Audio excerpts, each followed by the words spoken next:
Olá, estudante! É um prazer em tê-lo aqui no meu canal. Se você clicou neste vídeo, é porque de alguma forma você tem dúvida ou curiosidade de saber o que, afinal de contas, faz um papiloscopista. Estamos falando do cargo de papiloscopista da Polícia Civil de São Paulo. Pela primeira imagem que você vê, já deve dar para imaginar qual é a área do conhecimento em que o papiloscopista trabalha. Ele trabalha na área da papiloscopia. Beleza, mas o que afinal é papiloscopia? Então vamos iniciar. Estamos falando da identificação humana. Exatamente, como as pessoas são identificadas através do quê? Através das papilas dérmicas, porque o papiloscopista é um policial especializado nas papilas dérmicas, são as nossas digitais. Então, estamos falando dos dedos das mãos e também dos pés. Mas não só isso.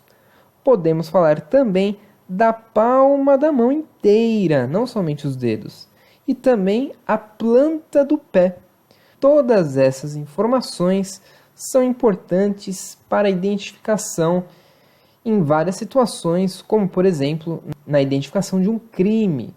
Ele faz toda essa colheita e também comparação, além de emitir laudos. Mas quais são os locais de trabalho do papiloscopista? Afinal, aonde ele trabalha? Você sabe então que o papiloscopista é um profissional na área da Polícia Civil. Se ele é um profissional da área da Polícia Civil, ele vai trabalhar em todas as adjacências em que a Polícia Civil está. Ou seja, podemos falar internamente dos postos de identificação. É onde a pessoa está lá e ele faz a identificação dela, um eventual suspeito. Mas ele também pode trabalhar no Instituto Médico Legal ou ir lá eventualmente. Sim, vai ter que trabalhar com cadáveres. Então, é necessário a identificação. E às vezes o corpo fica desfigurado em razão de um acidente, por exemplo. Ele pode também trabalhar no Departamento de Homicídios e de Proteção à Pessoa. Você já deve ter ouvido falar do DHPP. O DHPP é um lugar onde recebe todo o material coletado lá na investigação, lá quando foi feita a primeira perícia, digamos, quando foi chegado no primeiro local do crime. Então, todos aqueles utensílios e materiais que possam servir de prova, que podem ser coletadas as digitais, é levado lá para o DHPP. E lá são feitos relatórios sobre todos os materiais colhidos, todas as peças, os objetos. E, por fim, o papiloscopista vai emitir o laudo depois de fazer toda a análise das informações colhidas e analisadas. Pode também ir diretamente no local onde o crime ocorreu. E não entenda isso necessariamente como uma morte, um assassinato. Não, pode ser apenas um arrombamento, ou também quaisquer tipos de crimes contra pessoas ou patrimônios públicos, por exemplo. Veja só. Ou seja, pichações em geral.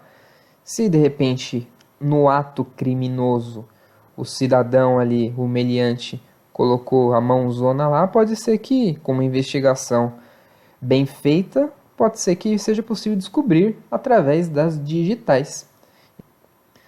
Agora falando das funções e atribuições do papiloscopista. Até onde vai o trabalho dele? Quais são os limites? Quais são os deveres mais comuns assim no dia a dia? Em geral, ele vai elaborar peças de caráter técnico e realizar laudos. Exatamente.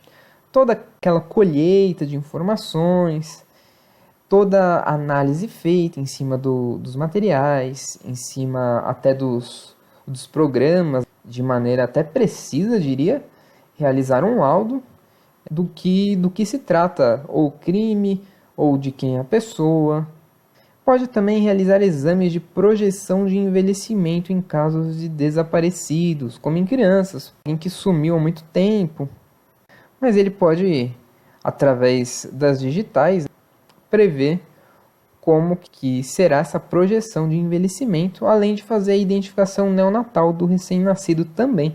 Posteriormente, ele faz esse confronto dos materiais obtidos, ou seja, ele tem lá no arquivo de determinada pessoa aquela digital, ou ele tem um arquivo gigantesco lá no sistema da Polícia Civil das digitais.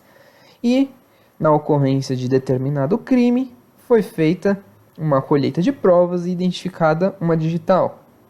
Então, na hora de fazer o confronto dessas digitais para ver se é possível identificar a pessoa, o papiloscopista também vai fazer isso, vai analisar todos os pontos aí. Afinal, ele é um profissional especializado nessa área.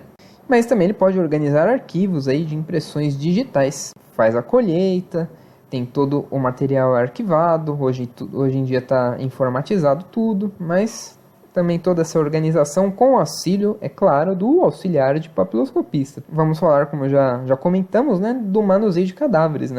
Às vezes é possível tirada da digital dos cadáveres para identificação e também a análise de mínimos fragmentos encontrados em locais de crime, né? Porque as digitais elas podem estar em pequenos objetos. Então, o papiloscopista tem que ter essa visão, esse olho clínico de onde talvez seria possível encontrar uma digital. Porque lembrando, isso aqui é de extrema importância para um processo criminal, por exemplo. Então, o trabalho do papiloscopista é fundamental para a investigação, para a polícia civil.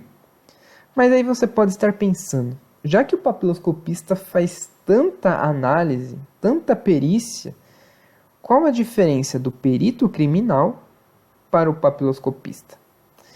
Para ver essa diferença, a gente vai dividir em duas partes. Em geral, o perito ele trabalha com todas as formas de identificação. Um exemplo disso é o DNA. Então, fazendo uma colheita lá de uma amostra de sangue para depois ser examinada. Mas, obviamente, existem diversas outras formas de fazer uma análise no local do crime, ou como foi realizada determinada ação no local do crime, um pedaço de cabelo, entre outras diversas formas. O perito ele mexe com uma imensidade de equipamentos e de materiais, então é um universo muito mais amplo. O papiloscopista, essencialmente, ele trabalha somente com a impressão digital. É a única forma de trabalho dele de perícia. Agora falando dos equipamentos, né? Quais equipamentos e materiais o papiloscopista usa?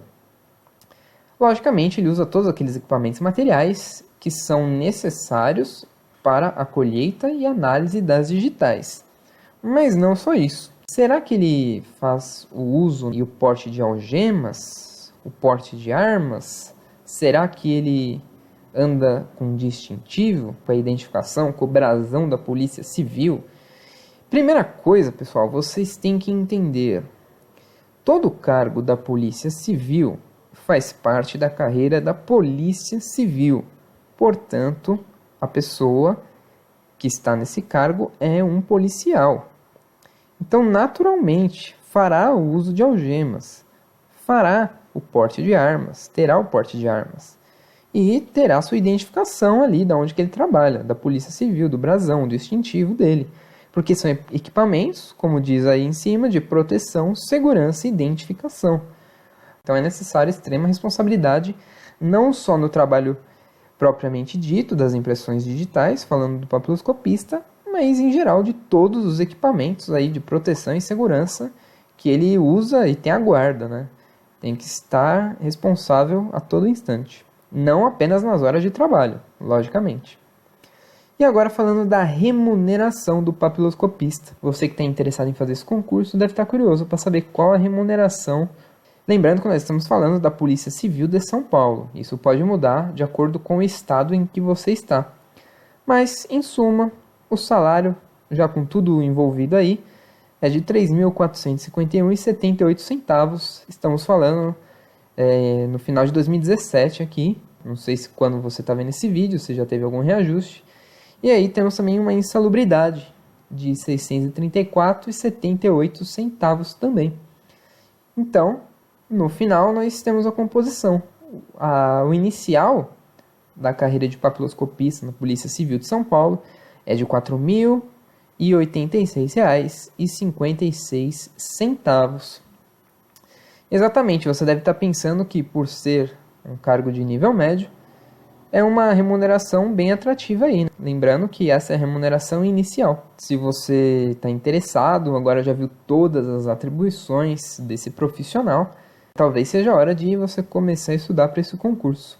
Eu queria só dizer o seguinte, eu não sou um especialista na área, porém para ajudar o pessoal aí, eu fiz toda essa pesquisa para saber exatamente o que um papiloscopista faz, para ajudar e auxiliar você, estudante, que está interessado nessa prova. Tentei fazer da maneira mais didática possível, eu espero que você tenha gostado. Se te ajudou de alguma forma, eu peço por favor dê um curtir aqui embaixo para ajudar a gente, porque eu pretendo fazer outros vídeos, não só focado na Polícia Civil, mas também outras curiosidades ou dúvidas que as pessoas podem ter no dia a dia. E para ter acesso a isso, se inscreve aqui no canal aqui embaixo, porque dessa forma você já vai receber na hora a notificação para ver futuros vídeos que possam te auxiliar ou tirar suas dúvidas de alguma maneira. Então, desde já, eu agradeço a sua presença aqui no canal, muito obrigado e até a próxima!